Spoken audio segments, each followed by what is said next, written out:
সপোনত নিজক কান্দি থকা দেখাৰ অৰ্থ কি?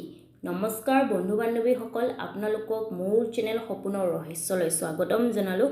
বন্ধু বান্ধৱীসকল, আজি আমি এই ভিডিঅ'টিত জানিম সপোনত নিজক কান্দি থকা দেখাৰ অৰ্থ কি হয় তাৰে বিষয়ে।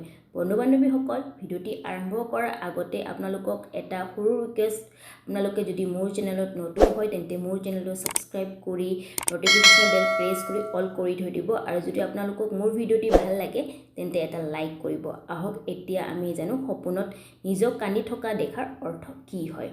বন্ধু বান্ধৱীসকল, যদি কোনোবা ব্যক্তিয়ে সপোনত নিজক কান্দি থকা দেখে তেন্তে এইটো সপোন বহুত ভাল সপোন মনা হয়।